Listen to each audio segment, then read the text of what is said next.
Parfait, donc comment analyser le gold, c'est-à-dire l'or, le XAU-USD, ok, donc XAU-USD, très bien, de manière très très simple, hein, juste en comprenant deux notions très très importantes, ok, donc les EQH et les EQL.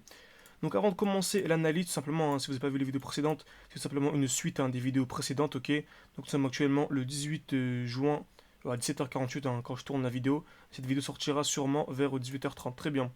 Donc pour rappel, avant de commencer, deux notions extrêmement importantes à comprendre, les EQL et les EQH, ok. Donc admettons que nous soyons dans un marché comme ceci, ok, très bien. Donc tac, tac, tac, excellent, nous sommes ici actuellement sur le marché. Donc ici on a deux zones extrêmement importantes. On a les EQH, ok, et les EQL. Ok. Donc qu'est-ce que les EQH, qu'est-ce que les EQL? Donc ici on est ici sur le marché, donc au-dessus, lorsqu'on vient taper une fois, deux fois ou plus, ok, donc au minimum deux fois, à peu près au même niveau, ok, donc ici on va taper pratiquement au même niveau, c'est ce qu'on appelle des EQH, tout simplement, très bien. Et ici, on appelle des EQL. Donc ici en l'occurrence on vient taper trois fois, donc ces EQL sont encore plus forts que des EQL où on vient taper par exemple seulement deux fois. Ok, très bien. Donc là par exemple si on avait ceci, ok, bon, on aurait pu prolonger tout simplement notre zone, ok, notre tac tac, on aurait pu prolonger ici notre zone de QH et ça aurait été des EQH encore plus forts car on vient taper trois fois, mais même deux fois c'est des EQH très très forts, ok, très bien. Donc maintenant ces EQH et ces EQL sont comme des aimants, ok, donc voilà, c'est un peu comme des aimants, très bien, donc le marché est attiré par les zones de QH et zones de QL. Donc lorsque l'on vient créer des EQH et des EQL, ce n'est jamais de manière hasardeuse. Comme vous savez, c'est la smart money qui contrôle le marché. Elle ne vient jamais créer des EQH et des EQL de manière hasardeuse. Donc dans tous les cas, ils vont être liquidés, que ce soit d'abord ça, dans tous les cas, ils vont être liquidés. Ça, c'est une certitude, très bien. Donc maintenant, par exemple, actuellement sur l'or, nous sommes dans un marché baissier, ok. C'est-à-dire qu'on a un beau mouvement baissier sur l'or. Donc, à votre avis, on va liquider les EQH ou bien les SQL avant. Est-ce que la smart money va d'abord faire ça, ou bien, on va d'abord tout simplement liquider ça, ensuite ça, ensuite ça. Bon, en fait, on va liquider d'abord les EQH, puis les EQL. Car elle a besoin de smart money, on va dire, si son objectif c'est de ramener le marché ici, bon, elle aura besoin d'effectuer seulement deux mouvements. Donc un mouvement vers le haut pour liquider les EQH et un mouvement vers le bas, tout simplement. Alors que si elle liquide les EQL en premier, on va faire un mouvement, deux mouvements, puis trois mouvements. Ok. Donc dans la grande majorité des cas, on vient liquider les EQH en premier et ensuite les EQL, tout simplement. Très bien. Donc ici, dans ce mouvement, dans ce marché par exemple, si on a de l'or, on attend la liquidation des EQH, et là c'est un bon moment ok, pour revendre son or et le racheter plus bas lorsque l'on aura liquidé tout simplement les EQL. Donc voilà, c'était une petite parenthèse extrêmement importante avant de commencer seulement l'analyse du jour. Fait, donc on va commencer en HTF en pure time frame, hein. Pour rappel, ici on est en daily, donc chaque bougie représente un jour tout simplement. On remarque quoi ici qu'on a de très beaux EQH. On va taper une fois, deux fois, trois fois ici, ok. Donc logiquement ces EQH vont être liquidés, ça c'est une certitude, ok. La smart ne vient jamais créer des EQH de manière hasardeuse, très bien. Donc juste avant également on a vu que les EQH EQL, il y a également les trendlines. Donc c'est la même chose, on va taper une fois, deux fois, trois fois, quatre fois, cinq fois, à part c'est oblique tout simplement. C'est pas droit ici, c'est pas une ligne comme une ligne droite en horizontale, comme pour les EQH EQL, là c'est oblique. Lorsque c'est oblique, on appelle ça une trendline, pardon, ok, une TL. Excellent.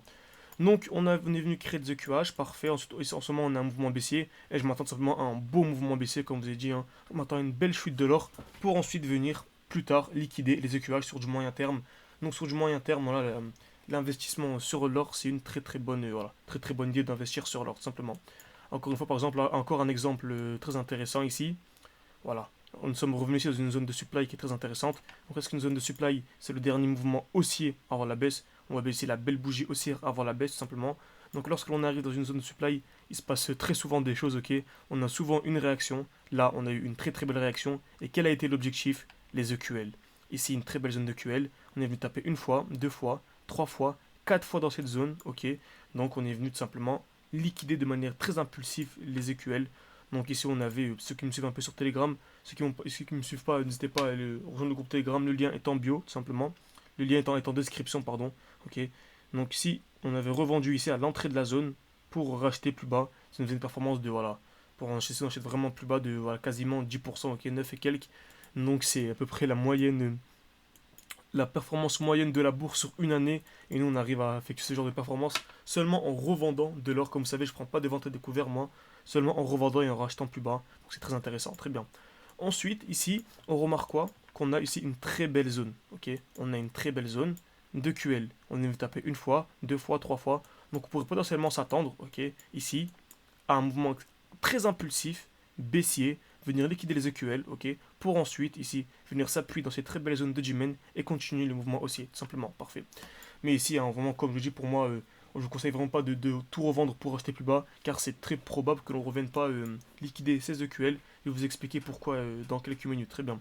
Et voilà, selon moi, si l'on vient vraiment effectuer là, un gros mouvement comme celui-ci, c'est vraiment qu'il y a un contexte, ok, un contexte particulier.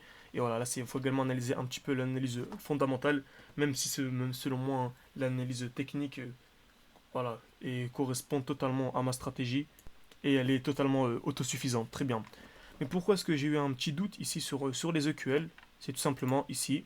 Moi, lorsque j'avais ici sur l'or, c'est avec le GLDM, ok, le GLDM tout simplement. Et sur le GLDM, ok, donc c'est simplement en bourse, hein, tout simplement.